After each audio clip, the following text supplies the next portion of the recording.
Ramble. Thank you to HelloFresh, Noom, BetterHelp, and Third Love for sponsoring today's episode. STEM, you can take over.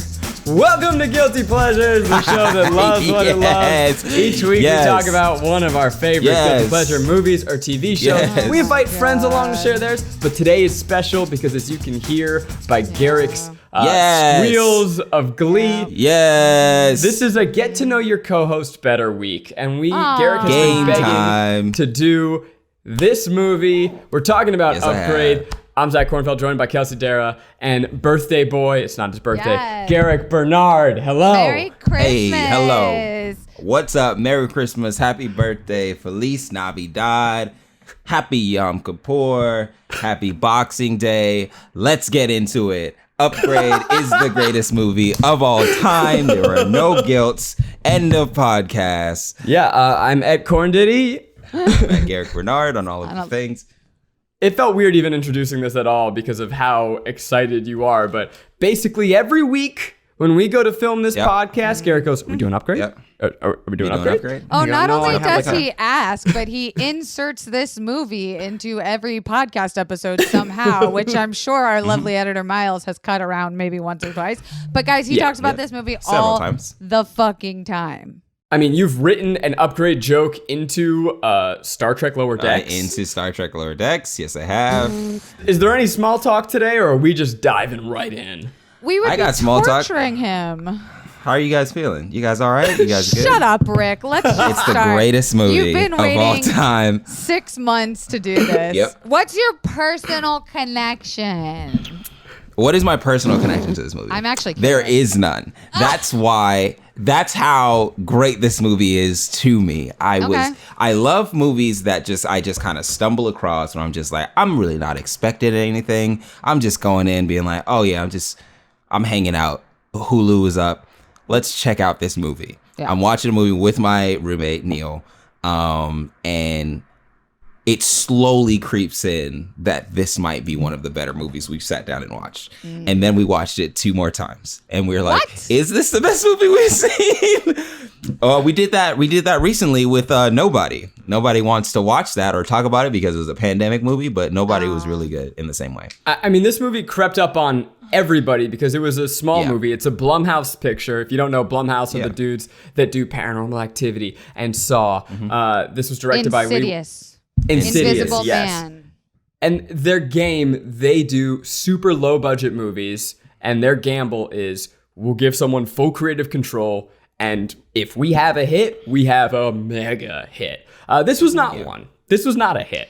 Wow. This was a movie that kind of came and went. It was very critically acclaimed. It's definitely got its cult following. Directed by Leigh Whannell, who is one of the writers of Saw. I mean, he's been a screenwriter working in the biz for years, but this was his big first crack at directing a movie on his own. He did Insidious 3, but that's not his movie. And then you may know him as the guy who made Invisible Man, which is a full-on fucking banger of a movie. Yeah. But this is this is the movie where he found himself. They said, hey, here's a couple $1 million, go nuts, and he went nuts. Yeah, well, according to the definition, you have some minor PTSD, but you are not, in fact, nuts. Great. That's a good.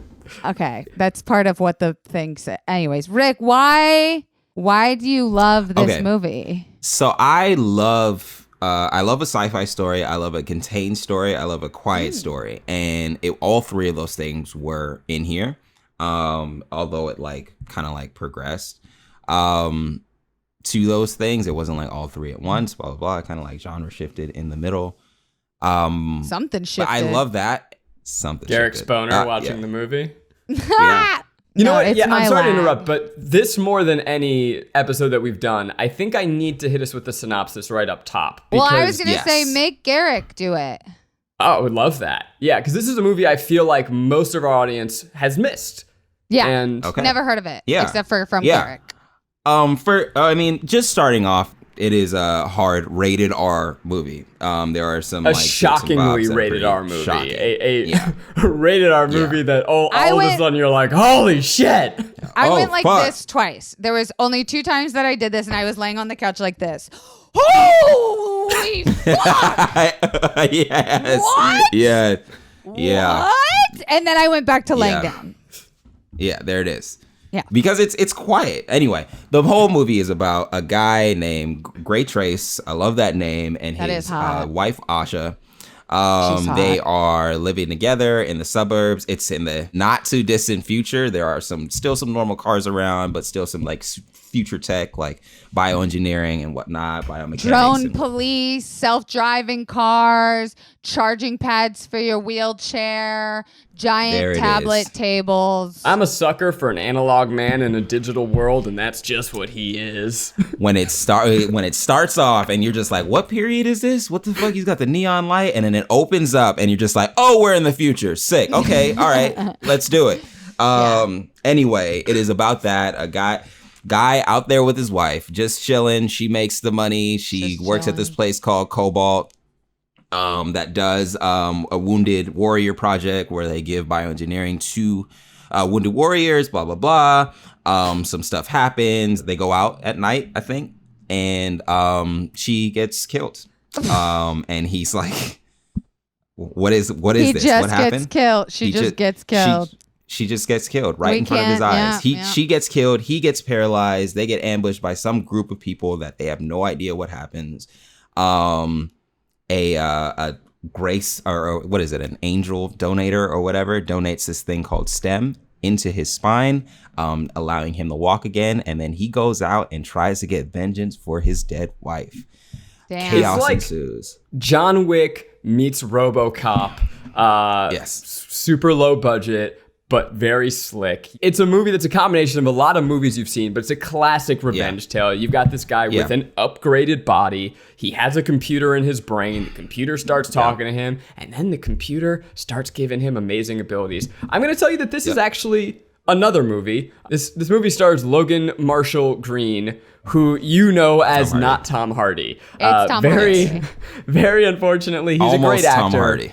But he's the guy that you're like, is that Tom Hardy? He's the guy where Tom Hardy says no, and they're just like, let's just get Logan. I'm not going to lie. I could have seen 10 movies with this guy in it thinking he's Tom Hardy. That's how much he looks like Tom Hardy. Yeah, I mean, Tom Hardy's got a much bigger filmography, and he's got Logan to thank. But I will say that this movie also is the exact same plot as Tom Hardy's Venom. Oh, is it? Yes. Yes. Instead and of Venom, they came out at the same time. If I'm not mistaken, they came out at the same time. New guy trying to get vengeance. This thing is talking to him in his head. He's having conversations that people can't hear. And he looks crazy. But what is Venom about? Like, what's different about Venom? How does Venom end? So Venom, not like this. Very different, is about a man with an alien that upgrades his body and starts talking to him and starts fighting. And it's with a guy that looks like Logan Marshall Green. It's the same movie, just way shittier. I can already tell you, this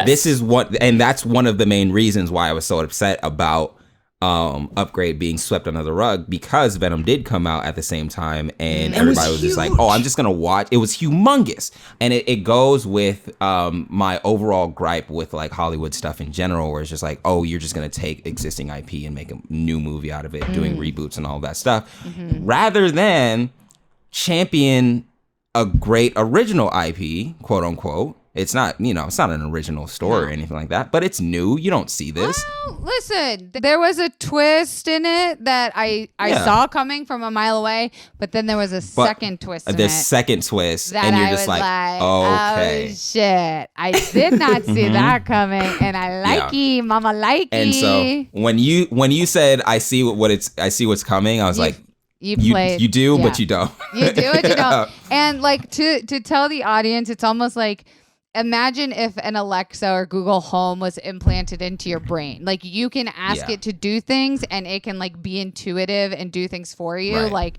you forgot eggs, or in this case, you need to slit this guy's throat because he's about to attack you. And you're like, I had never slit anyone's throat before. And Alexa's like, I'll do it for you. And then she slits his throat with your hands. And then, you're living in a world where you're just like, all I wanted was vengeance for my wife, whom I loved so dearly. And now I'm a murderer. Now I'm a murderer. Yeah. And he wears that on his face. He wears that on his face really pretty well. I'm not. I mean, okay. At the beginning of the movie, first of it's kind of a guilt, kind of a pleasure.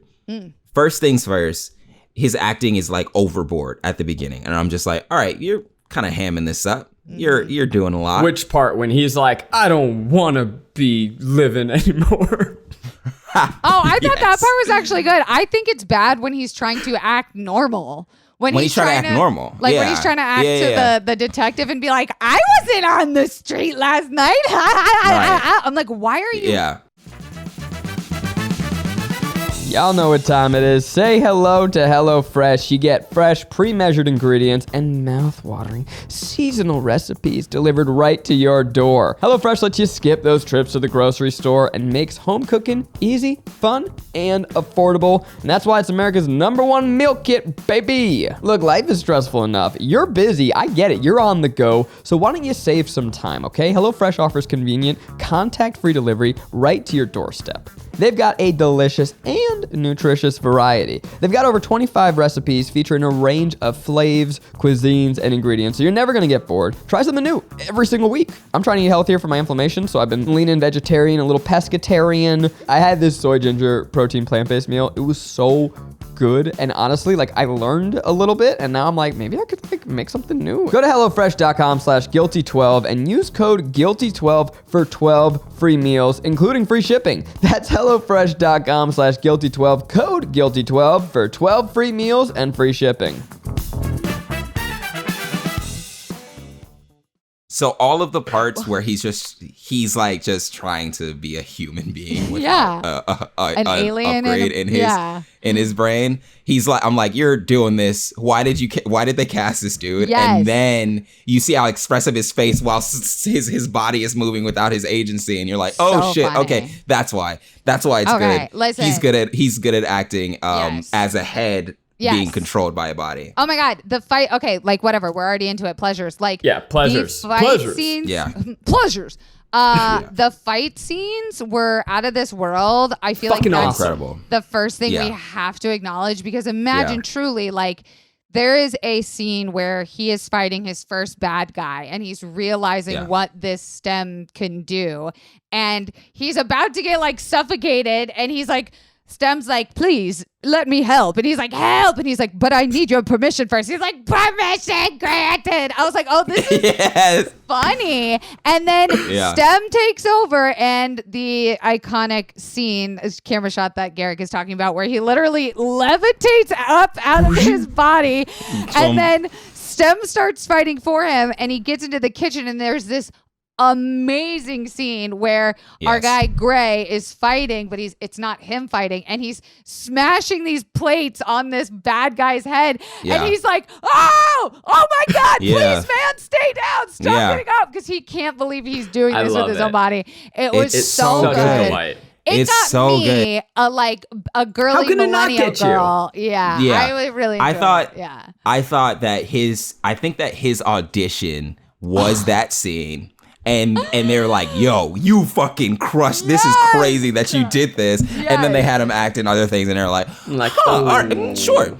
Let's just have him fight the entire time instead. Yeah, let's try to get more fight scenes in there. And he has to be frowning. The director Leigh Whannell, I really truly believe it's a name that like you are going to know in the years to come. The way that he shoots these scenes is so dynamic and fun. And it's just a choice. It's a very simple choice. He keeps Logan in the center of the frame at all times. So when he's on his back and rises up quickly, the camera whoosh, rotates with him. And then as he's fighting, the camera's moving along. It's super cool. It helps the whole thing feel robotic and stilted. And it just was there's like a zoom noise every time he moves. I love this. Wow. This is a movie I guarantee you that like they had to do 20 takes because the actor kept going like whoosh, whoosh, whoosh, like making the sound effects with his hand. He's like, no, Logan, we're gonna do that in post. He's like, okay. But I don't think I don't think people understand exactly how hard that must be to act. Like you have a stunt scene of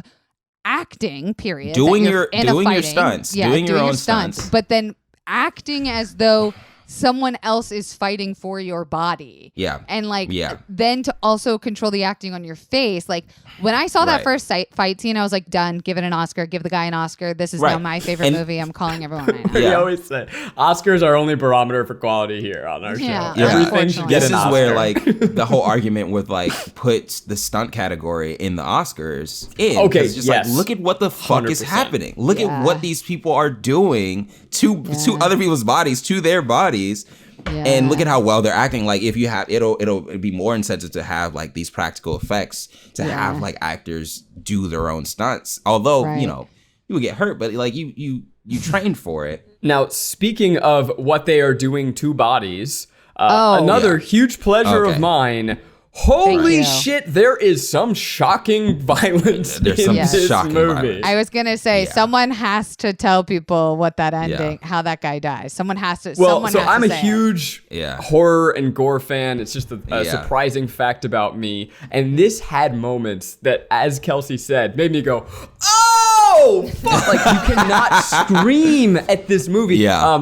I will say this as delicately as I can. The first fight scene of the movie ends with him putting a blade in a man's mouth and jokering him. But with on both sides at the same time, so that it literally cuts his brain stem in half. Yeah. It is so crazy. It's the most insane special effect I've seen. When the first time I saw it, I was like, oh shit, that just turned immediately into a dummy or whatever. But also, let's fucking go. I stood up, walked around the house. I was like, let's do it. I'm into this movie, whatever this is, because I genuinely forgot that it was a rated R movie. I forgot. And I thought that I was like, I'm not hearing like fuck or anything like that. So I'm like, whatever. And then that happened. Wholesome. I was like, oh shit. It's very much like a revenge story, which like plays into another one of my pleasures was like the beginning, the first like 10, 15, 20 minutes of this is like, it's cute. It's about a guy who it's very adorable. Fucking loves his wife, which like, listen, she's fucking hot. I would love that bitch too. Yeah. But it's like, it's that kind of love where the guy is loving on his wife so dotingly, so every moment that she's alive that you're like, oh, she's gonna fucking die. There's no way. Like, this is not sustainable. This is not real. You're shoveling so much lust and passion into 20 minutes to show someone how much this is your soulmate. But I say that as like, I'm complaining about it. I'm not, because that scene where she dies is fucking heartbreaking. Beautiful. You're like, oh no. It's just like where he's like, look at me, you're about to pass on to the next life. I want to be the last thing that you say, because like nobody usually like the camera will pan away from like that type of shit, you know? They don't hold on it for that long. And they lean into it. And I was like, oh shit, this is gonna be bad. You know what I did write down, speaking of like you saying that they held on to it, which like I didn't realize plays into the joy of the camera movement here, is that when the wife gets shot, they're not actually on the wife. It's in the foreground, like as depth perception, you can see the wife getting shot, but you're watching him. You're watching his actual action. And I was like, which makes it so much more heartbreaking because you're seeing the pain in his eyes. Yeah, he's really good at like big emotions. Like he's big at like, you know, scrambling to get to his wife. He's good at the scene after that whole like chunk where he's like dealing with the PTSD and depressed. That whole sequence is pretty great in my opinion. Yeah. Like the scene where he overdoses. I was like, oh fuck, they're like, yeah, you're right. Do shit. I was like, god damn. Him getting his hair cut by his mom. I didn't even expect that to happen. With he just like breaks down, starts crying. It's dense. This is also a long movie. Oh, it's an hour and a half. It's exactly 90 minutes. For like a no, isn't it more? It's like 135 or like 141 is the runtime including credits. So 141. That's not long at all. I meant that as like it was a little long, but the first like 2/3 had me going. And I want to introduce another I want to introduce another pleasure, which is one of my favorite characters of this entire thing, which is our little fairy, kinky, white-faced villain twink who is half Elon Musk, half Steve Jobs, that's supposed to be the villain, but he looks like a stylist. He looks like an LA gay go-go dancer. Like, I have no belief that he is in this movie as a villain, that I was just like, no, that's our guy? Think about all the things you've ever learned about getting healthy. There's so much contradictory information out there. And things like you got like the food pyramid, which apparently isn't even real. Enter Noom. With Noom, you pick the health goals that are right for you. And Noom personalizes a program to help your aspirations become reality. Now, maybe you want to eat to feel better, understand your cravings, know how to shop, knowing that no food is actually bad. For me, with my inflammation, I wanted to surround myself with just good quality food that would make my body feel happy. Maybe your goal is to have more energy, enjoy exercise again. There's so many different ways to get healthy, and I think we get caught up in very specific and singular goals when you should be thinking about what makes you healthy, what makes you feel good. Look, food is the fuel that powers this rocket ship we all call a body. Based in psychology, Noom teaches you why you make the choices you do and gives you the tools to replace your habits with healthier ones. I was browsing through their site, and what they are offering is unlike anything I've seen from another company. Over 80% of Noomers finish the program, and over 60% have stuck with their goals for at least 1 year. That is awesome. There's a science to getting healthier. Sign up for your free trial today at Noom.com/guilty. Learn how to eat again. Sign up for a trial today at Noom.com/guilty. That's NOOM.com/guilty. This movie is filled with people who look like other people, because I thought he was Dane DeHaan, and I was like, oh, they couldn't get Dane DeHaan, so they have to get this guy. Great. Yeah. I mean, 100% who they were going for there. But he had this like coiffed, bleached hair. And they're like, no. No Mark Zuckerberg-esque motherfucker is dyeing his hair. No. Don't believe it. Also, what a waste of an oceanfront property to dig it underground and put no windows. I was like, get the fuck out of here. You gotta at least have like that house was it was a sick house. It was a sick house. They were like the architecture. Like I think one of like the main like pleasurable things about Parasite, of course, was the architecture of that house. Spooky. And of like, you know, how he built everything upstairs, downstairs, and whatnot. And I think that not the essence of upstairs, downstairs, but that architectural plan was here when he was like designing a lot of like the set pieces and whatnot. It's a big design win throughout this movie, and it does a great job of introducing future tech that I've never thought of, but I want. But makes sense. And it makes sense. The one that stuck out to me is everyone has, first of all, his home is like Smart House, the DCOM movie, but like a little more realized, and you're like, oh, this is like what it would be, and you're like, oh shit, it's like what you think Elon Musk sleeps in right now. Yeah. But here's the piece of tech that I want is everyone has glass coffee tables that are giant iPads with all of their messages in it. 100%. And that is like, whoa, I want that. That's great. You know why they will never do that? Because you don't want a bitch looking through your phone. And if you just have it out on the fucking glass coffee table to see, everyone's going to be all up in your shit in your business, and they will never make that a thing. But it was cool. But what if that was like a calendar? Yeah. It doesn't have to be your phone.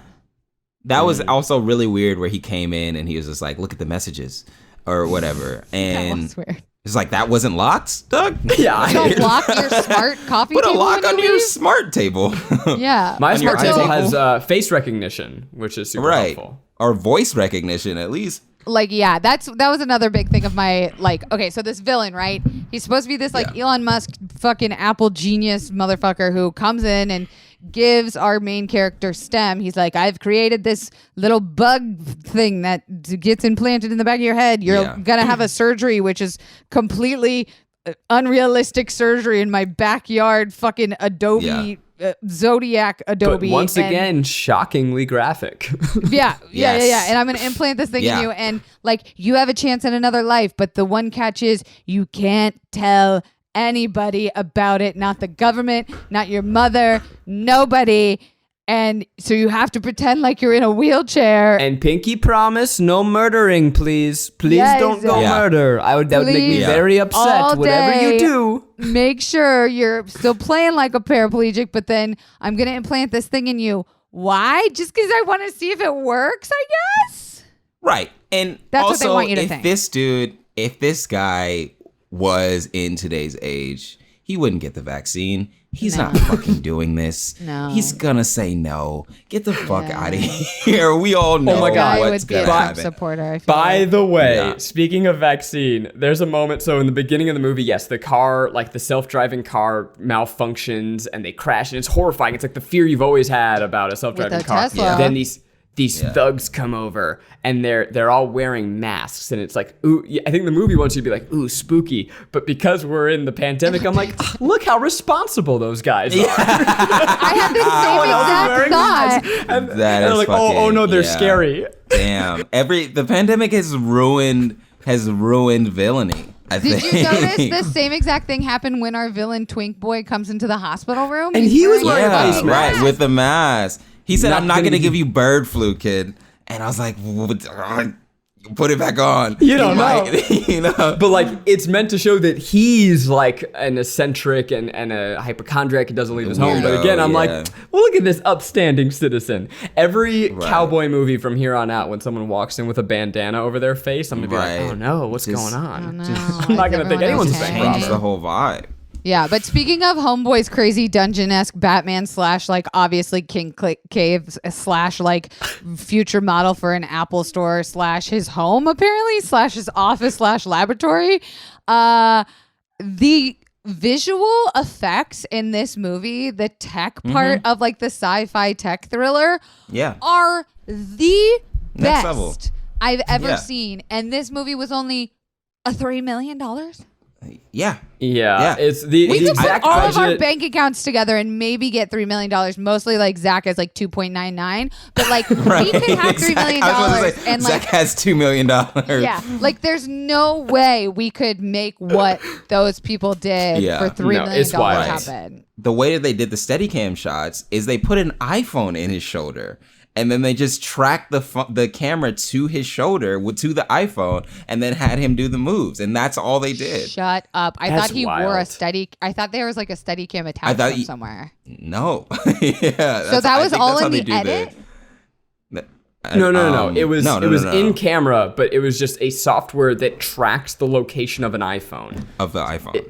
It's just like a super simple technology. They just put a phone on him and the camera just and that's the real triumph of this movie is like he had made super low budget horrors. People had proven that you could do that. But he came in and was like, I'm going to prove that you can make a fully realized Blade Runner sci-fi universe for $3 to $10 million. The exact budget, we don't actually know, but he's an Australian director and it was filmed in Australia, so he gets a big old kickback from the government. So it's probably like closer to 10 million, but then they the final price is closer to $3 million. Movie magic. That's how that shit works. Invisible Man was the same way. That movie was super cheap because they filmed in Australia. Got money back. Really, really good. I mean, not ultimate pleasure. There is an ultimate pleasure that has like a longer explanation after. Okay. But the movie is bookended with a blood lick. I don't know if you guys noticed that, but it's fantastic. What? At the beginning of the movie, where he cuts his finger and he licks his own blood, and he's like, I don't want to get a Band-Aid right now or a napkin, so I'm just gonna suck that off real quick. Sucking himself off, got it. Right, sucking himself off. And then at the end, STEM, spoiling it a little bit. We're gonna have to get into this now, but we're gonna have to get into it. But he sucked his finger in the body. Sucks his finger. He looks at his finger, does the same thing, and then walks off because he's never. Is that supposed to signify that like STEM is now human because that's something a human did in the beginning?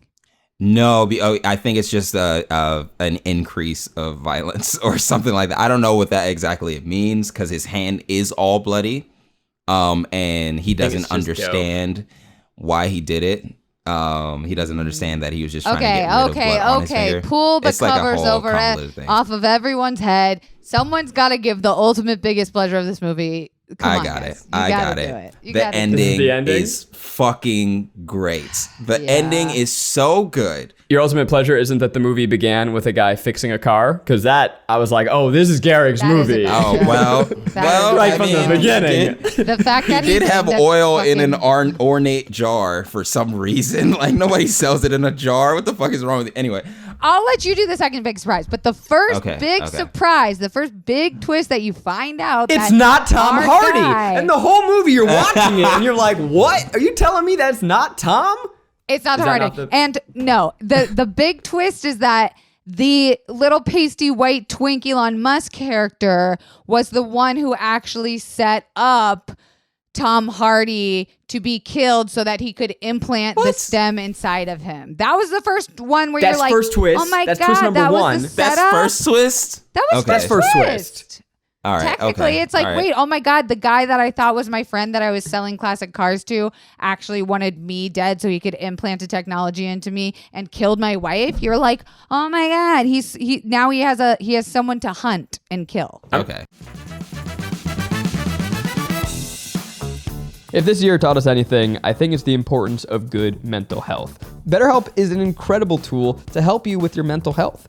BetterHelp will assess your needs and match you with your own licensed professional therapist. You can connect in a safe and private online environment. It is so convenient. You can start communicating in under 48 hours. Look, the thing that kept me from going to therapy for so many years was like, I don't have the time. When am I going to drive all the way across town? You can do it from your living room. They're committed to facilitating great therapeutic matches, so they make it easy and free to change counselors if you need it. They've got licensed professional counselors who are specialized in things like anger, stress, depression, anxiety, LGBT matters, relationships, and so much more. Anything you share is confidential. It's convenient. It's professional. It's affordable. Guys, it's a great service. So many people are using BetterHelp that they're recruiting additional counselors in all 50 states. We want you to start living a happier life today. As a listener, you'll get 10% off your first month by visiting our sponsor at BetterHelp.com/guiltypleasures. Join over 1 million people who have taken charge of their mental health. BetterHelp.com/guiltypleasures. I'm realizing this is a 3-part twist because twist number 2.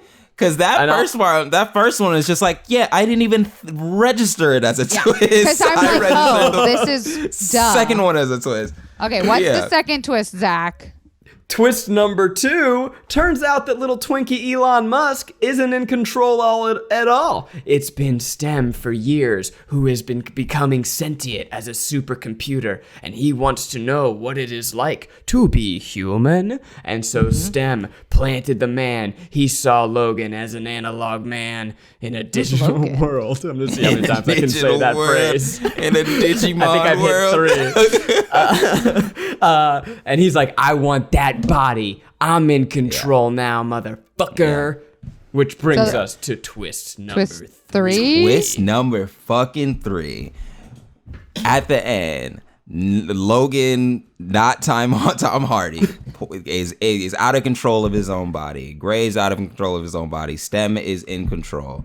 He's forcing and fighting back from STEM, tries to pull the gun up to his head, and then everything flashes, goes white. He wakes up. He's in a hospital. His wife is alive. You're like, whoa, what the fuck? Oh, that's crazy. Oh, and man, I was about to dream. I was about to throw Everybody was going to be so mad. Furious. But it was going to be so mad. But goes back to reality. STEM has taken complete control over his body. The detective, who has been suspicious all along, is on the floor, and she's like, Gray? And he's like, Gray's not here right now. Kills her, walks off, cuts to black. Fucking lost my mind. Well, the big reveal, he's like, Gray is not here right now. He's somewhere in a much nicer place he wants to be. Like, meaning trapped that in his mind now. STEM, I think it's that, like, STEM killed his consciousness. And now Gray's consciousness is like where he wants to be, which is heaven, which is with his wife. No, I didn't read it as he's dead. I think he's just lost in the subconscious of his brain. No.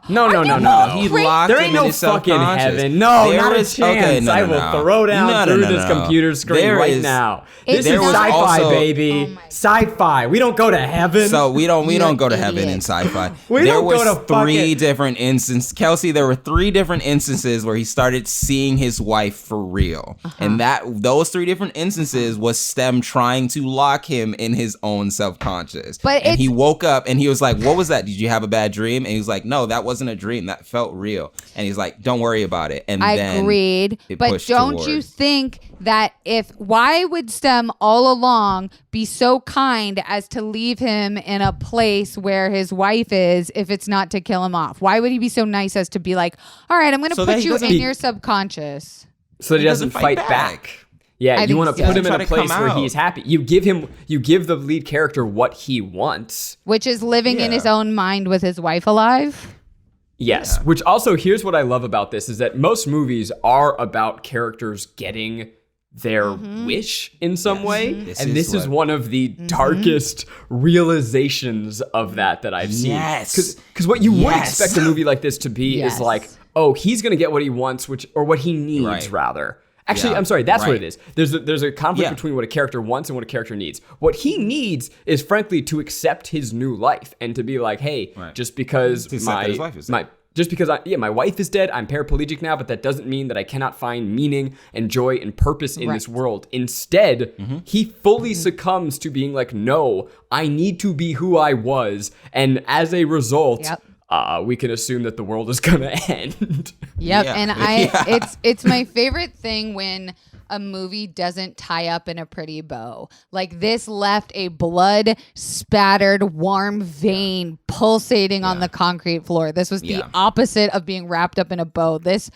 fucked everyone, because the killings were also so lifeless at the end. Like he's spending this whole time just like, don't kill the person, fight back my own body, and then the Stem wakes up and just is like, bang bang, okay, moving on. And you're like, bitch, there is a whole movie waiting to be happened. This is just the first little sippity sip of the big old margarita. And I think that because like, as we watch movies all of the time. We watch everything where the character gets what he wants at the end. And it teaches you in life that if you go after things, you'll get what you want. Damn. And this one was like, fuck you. You're not special. Everything isn't going to wrap up in a bow. Yep. Bad things exist. And I fucking loved it. I love the way that it just cuts off and like ends with a terrible realization. There were no questions. It was like, the world is fucked, but at least our lead, who you've come to fall in love with, is in a better place. AKA. And let's not be mistaken as well. While it is a very bleak ending with some horrifying punctuations of violence, it's a blast. The movie is fun and crazy and over the top to bring us, if we're ready, to another pleasure. Always. Okay, just want to make sure. This movie puts the hand in handguns. That's right. The bad guys have guns built into their arms. That's pretty cool. It's just like another piece of future tech that's so stupid and fun. They load bullets in their forearm and shoot it out their hand. That's crazy, Iron Man. This not is how even they like load this. It. Right? They just pump their arms. Right. You would think they would like shoot with this. their fucking finger. They should like a fucking key blast. It looks like very silly. Okay, wait. So can we talk about these guys, because they're not exactly a guilt, but they're not exactly a pleasure. But there's these like cronies of our white-haired little twink, villain master guy, who, spoiler alert, is actually being run by Stem, who like Stem/twink boy has out in the world as his like crony sidekick dudes who like do all the violence and bad things, and they're supposed to be upgraded, but it's basically like they were iPhone 1 and like our man Gray is iPhone 10X, and they just are not upgraded enough for Stem to want to care about them. So he's okay with his upgrades dying, ? Or like Gray killing them, or him killing them. So someone help me. They wanted to get rid of the old models. Cobalt was the place that his wife worked at. They do the Wounded Warrior Project. They put those things in, they put the guns and whatnot in them. Or like, just regular stuff, I'm sure. And then they went on the black market and got like guns in their hands, whatever, blah, blah, blah. This is, first you get like a prosthetic leg, then you get a gun in your hand. Then you get a gun in your hand because, but these guys were like literal, you got it. Literal hired guns by Stem that were then loose ends. I mean, I would say that they're one of my guilts. They're not the most interesting bad guys. Yeah. Like, No. they're kind of all... This movie likes a very specific cut of skinny white man in their action movie, and like... Looks like a bunch of dudes from Silver Lake. Yeah. Like in line at Oh Trader my God, Joe's. 100%. It's like hipster fight scenes. But on the topic of the bad guys, I mean, it's this moment such a guilt that it becomes a pleasure because it's so fucking crazy. But our lead iPhone baddie at one point kills a man by going achoo, and then it does a super close up to these like. What is Spit These particles. little germs flying through the air that are little nano robots. His fucking COVID. He made COVID and he sneezed it into somebody else's nose. Oh no, you're so right. It's like that part I was done. That part I looked down at my computer and I was like, I'm going to Pornhub or something else because this is boring. That part, this was where the dull in Act 3, and if we're talking about guilt, y'all gotta admit, there is just a bit of a drag where our main character keeps trying to go home to sleep. And I'm like, stop going home to try and take a nap, motherfucker. You're fighting the world. But I guess it's a little bit more realistic than most superhero movies where they never sleep. But that part where the bad guy too much napping, sneezes, but he just goes, achoo. And then razor spit particles go up inside another guy's nose and kill him. Yeah, literally the little virus has little blade arms that shoot out. It's so crazy. So he had nanobots in his bloodstream. Yeah, nanobots. Yeah. Did you guys notice, by the way, that Detective Cortez was the woman from Get Out who goes, no, no, no, no, no. I know her from Handmaid's Tale.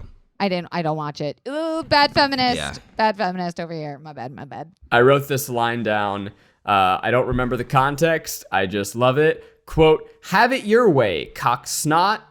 Yeah, cock snot. Like, what? Never heard that before. It means he's calling you cum. He's calling you jizz. That's the best way to say jizz now, cock snot. Cock snot. No. Yeah, from now on, whenever you're hanging out with your partner. Oh, yeah, and it kind of makes it sound like your dick sneezed on you. Oh, my bad. No. Achoo, I cock snotted on you. Good thing they're not little tiny razor Corona blades, am I right? Have we talked about our cum on this podcast? We've talked about you trying. We've talked about you guys trying your cum. No, we haven't. That's like, by the way, 2018 BuzzFeed, hell of a video. Oh, yeah. Dudes try their own cum for the first time. Remember when we did Guys Try Butt Plugs and I don't think they ever aired it? No. You guys don't remember that? I don't. I do remember when one of our coworkers had people try Fleshlights and the box was right next to my desk. And I'm like, what's this box of? Oh, that's a lot of Fleshlights. And did that video some go of up? them, yeah, I think so. Some of them were shaped by like demon mouths. And then we all started playing with them with our fingers and we're like, oh, this is fun. And we were just like, oh, actually, maybe we shouldn't do this in the office. I don't know how we got here. That's my fault. Anyway, yeah. It was about Another sneezing. guilt. Cock snot. Okay, back to, Rick. Garrick, take it you away. have a guilt for this flawless film? Kelsey's not here, you got me. Let's crush this.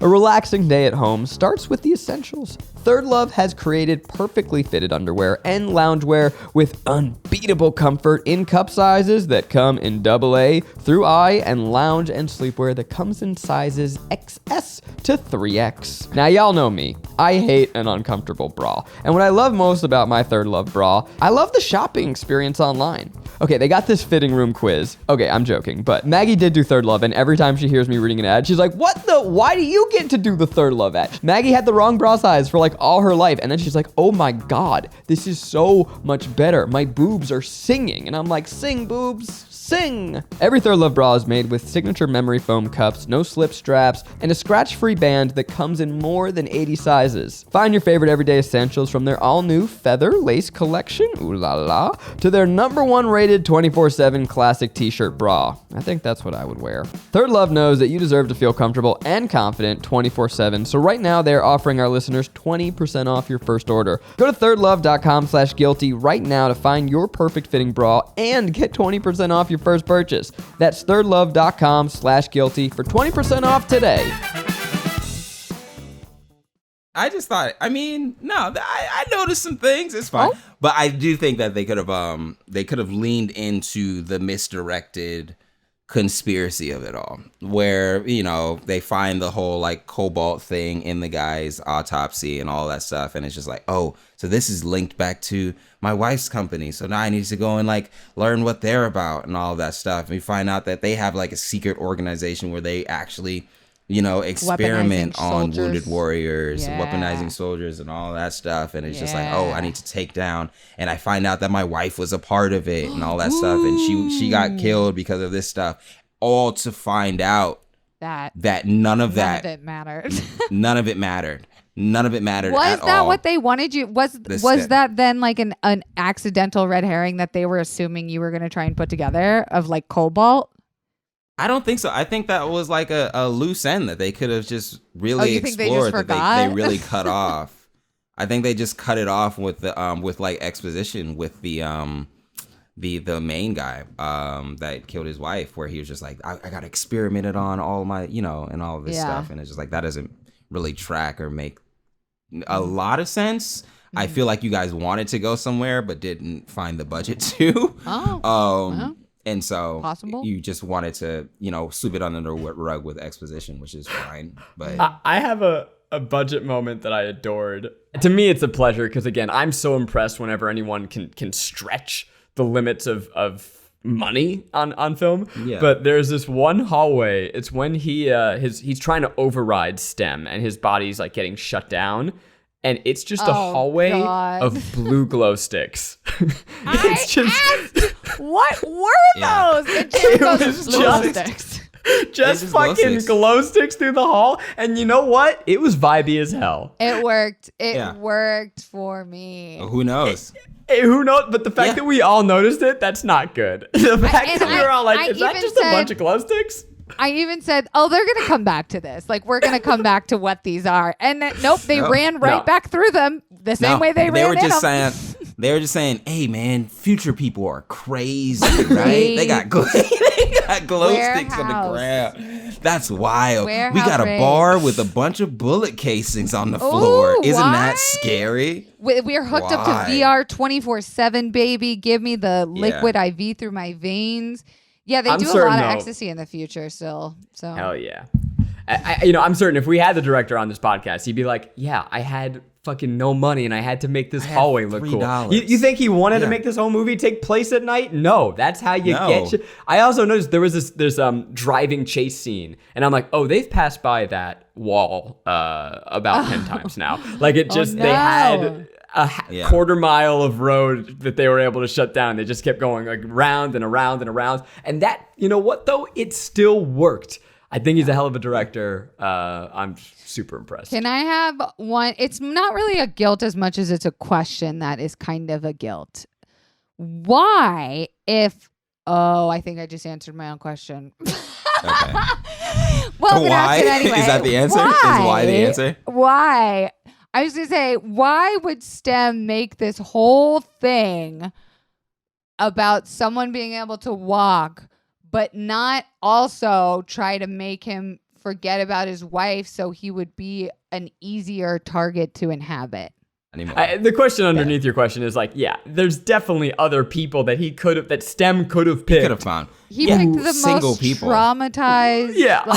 Yeah. Broken I think man. that he was using the trauma to break his brain and take over. Sure. If you do get like an a allegory stable person, for trauma, perhaps. Yeah, maybe. It breaks if you. do get a stable person. Oh, I'm in. Okay, I like it. Is that what it was? That's what.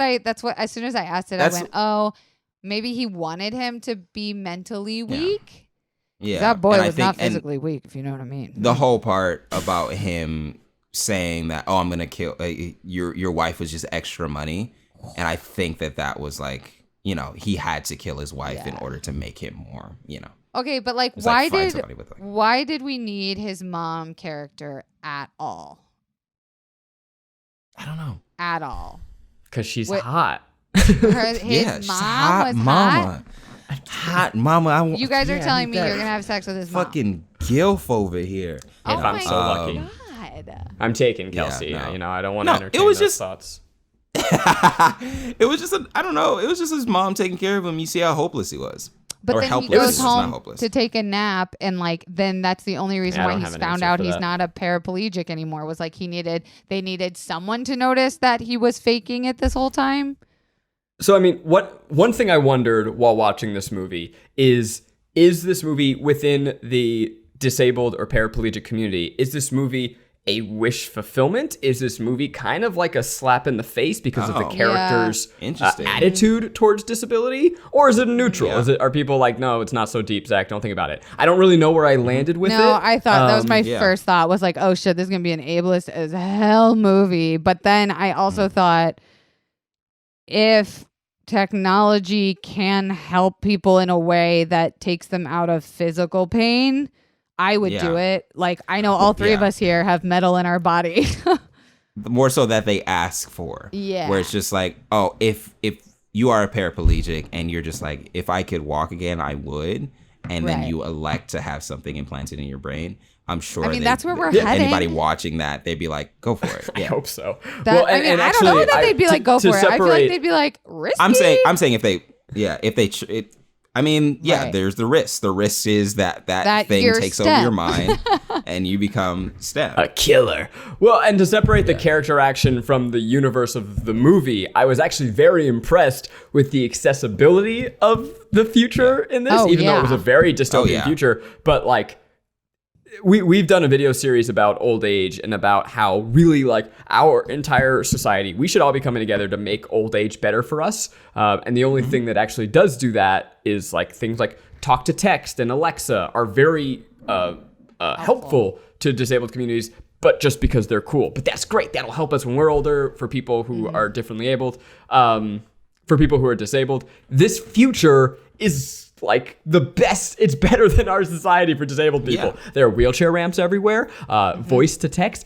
You can have your medicine by a robot everyone arm. has robotics. That's how he gets into bed at night. Like you could be just like a full Apple store in your house doing everything, which again, I don't know if it's like, he was also healing from like a surgery and a trauma at the same time, which feels but that's more where like his that's where sci-fi like really gets muddy and you kind of just accept, oh, it's the future is like him healing or whatever. It's just like, oh, drugs are probably better or whatever. He just had spinal fusion and I'm still hurting from mine. This is the most Garrick movie ever.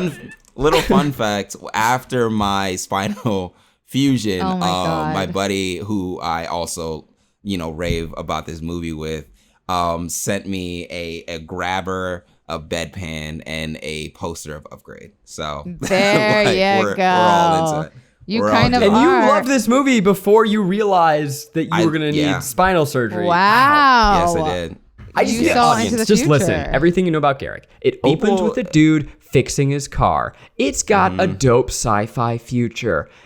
It's about a man with spinal surgery. Yeah. Garrick. He's definitely got a fine ass girlfriend / wife that I would totally take out for a very nice time. Yeah, thank you. Thank you for being I said it respectfully. Yeah. We know you weren't thinking it respectfully. No, sure wasn't. Still am not. My last guilt, I know we probably have to wrap up and get to fun facts, but my last guilt was that even though I've never seen any of the other movies like RoboCop or Venom or any of those ones you named, aren't there 800 versions of a guy gets a fucking thing put in his head and we're better now? Yes. But you have to keep on remaking the wheel. There are so many different wheels out there. They're reinventing the wheel, not remaking. There's so many different wheels out there. There's fucking bicycle wheels. There's a wooden wheel. There's a water wheel. There's a Circus tire. Carnival There's a wheel. rim. I don't know why. There's a carnival wheel. But it's just, just a remake of those movies. It's a remake of RoboCop. Somebody probably watched RoboCop as a kid, or Lee probably watched RoboCop as a kid and was like, I can probably do this better. Well, I'm never watching any of that shit. Nothing can beat this 100%.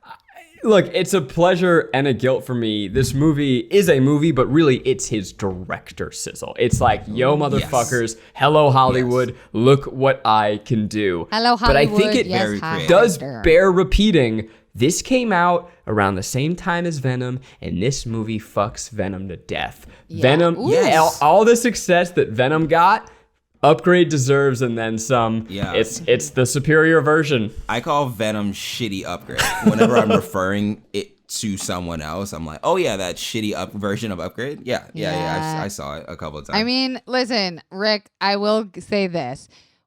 Everything you talked about this movie is true. Like, I thought you were just being an annoying boy the way that Zach was about Josie and the Pussycats. How fucking dare you?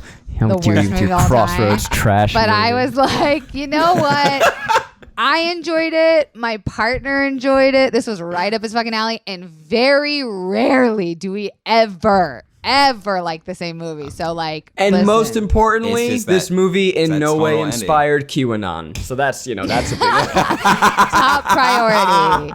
But listen, if we do see some tech shit in the future that, if we get some iPad tables, we'll know where fucking Elon Musk has been looking. Actually, this movie totally feeds into the same conspiracy theory bullshit. They're like, they're injecting shit in your brain, man, and they're gonna control you with the nanotechnology. Yeah, but this was true. I can play that game movie, too.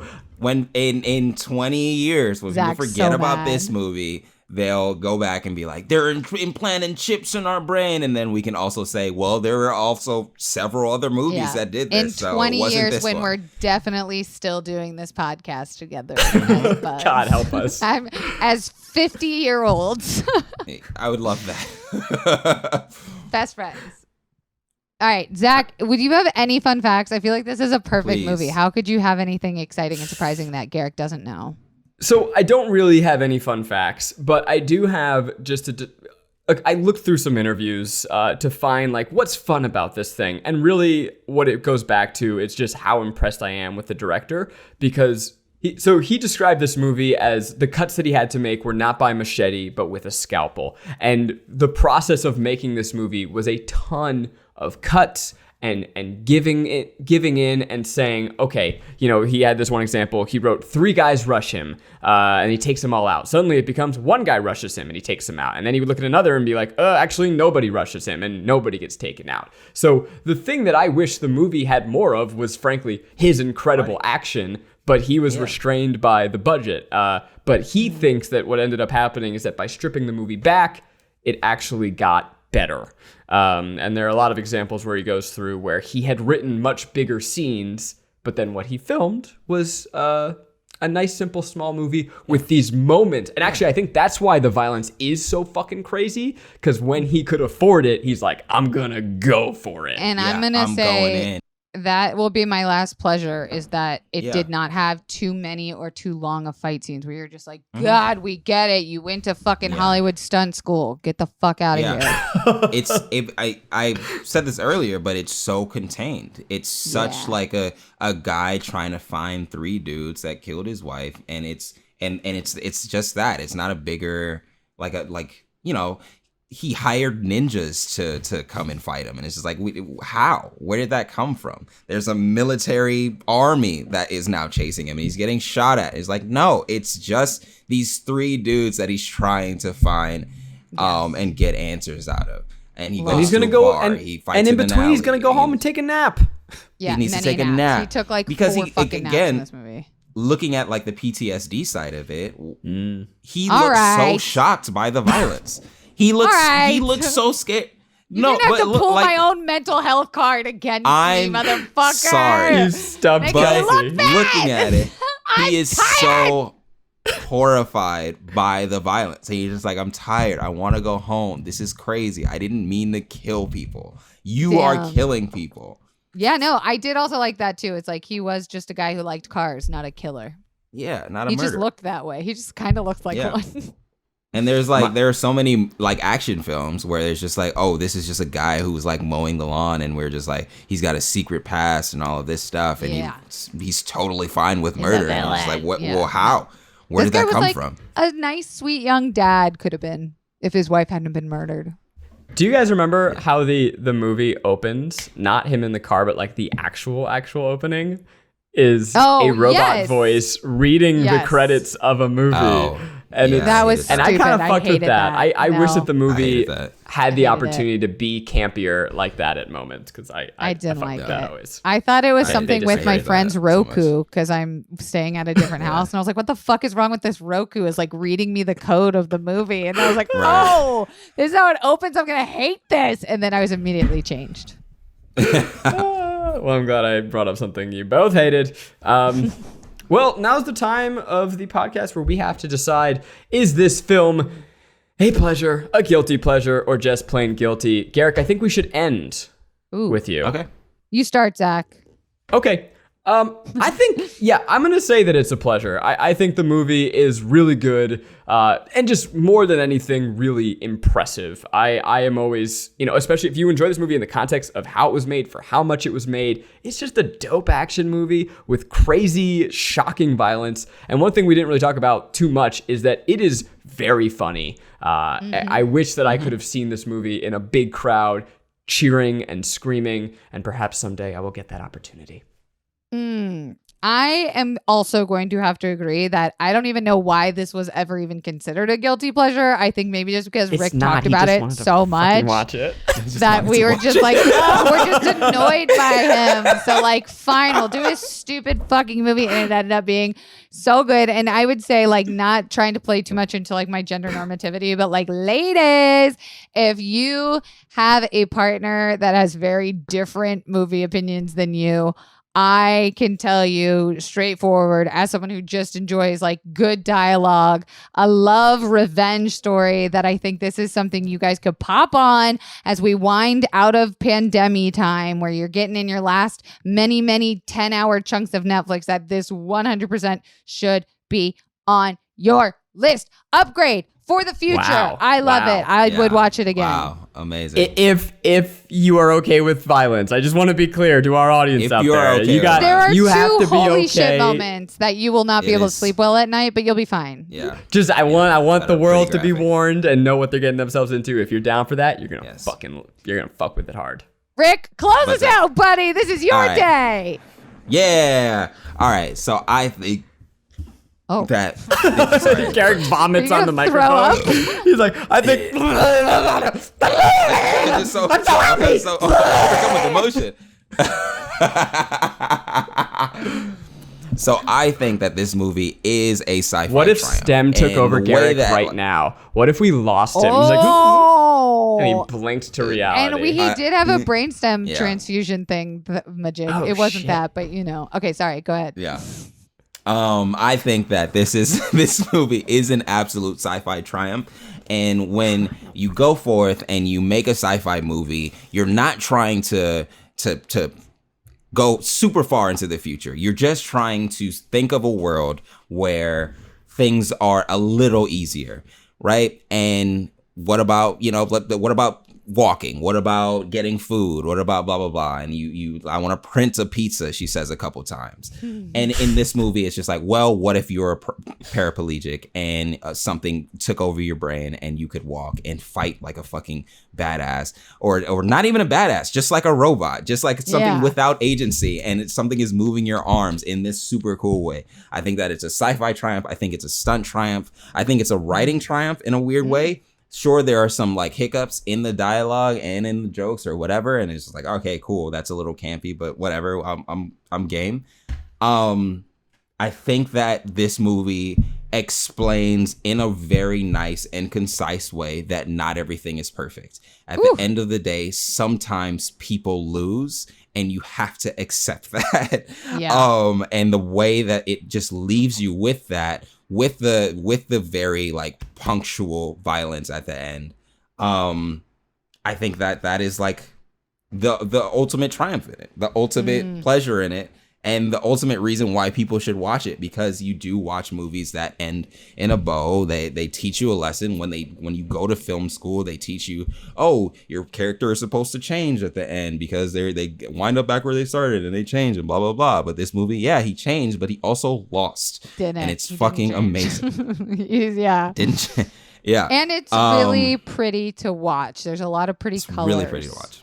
We didn't talk about the lights, but it's so sparkly and pretty. Really pretty. I love that the cover is the last shot of the movie. But I'm curious, do you like this or do you think Invisible Man? Which do you think is better? I've watched this more. It's more. It's leaning more into this one. Is leaning Invisible more into Man's too jump scare. I hate that shit. I love it though. I love it so much. I think this was just a good awesome film. That one's spooky. Yeah. I don't like it. Oh, that was so good. And there's that fight scene in the middle of it where all of a sudden it's this movie in the middle of Invisible Man when they're in the hospital and you're like, oh shit. We've done all of our guilty pleasure movies. Crossroads, Josie and the Pussycats, Upgrades. Like, how do we top this? Where do we go from here? Oh, I've got a few more. We've got several more. Yeah, you have one movie that defines your life? I got so many. No, I told you I watched one while I was here. What was it? The oh my God. It was like the Irish brothers that are killing bad guys. Boondocks. That's one of yours. I'm putting up Boondocks as a request for this podcast. You and every kid who went to film school.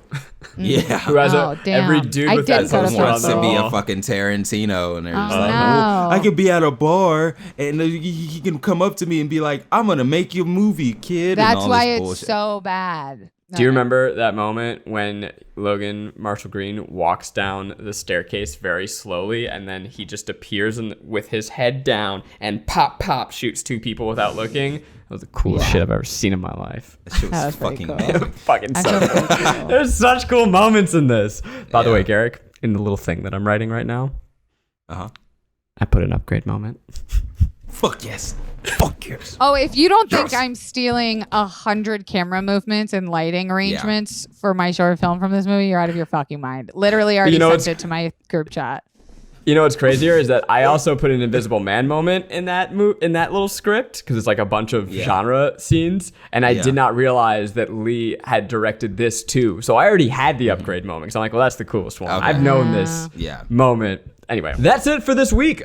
Please let us know what movies you guys want to see next on this podcast. What friends of ours, what people out in the world do you want to see on this podcast? Maybe start tweeting at your favorite celebrities. Tell them they should come on the show. Harass them a little. Why don't you? That's all fun.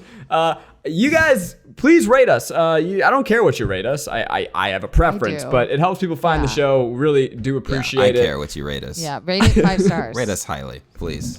And don't forget to subscribe. Leave a comment. Subscribe. We love it. Thanks for listening, guys. I'm at Corn Diddy on all the things. I'm Kelsey Darragh on all the things. I'm Garrick Bernard on all of the things. Yes, you are, you sweet little boy. Until next time. Let me upgrade you. There it is. Upgrade you. Upgrade you.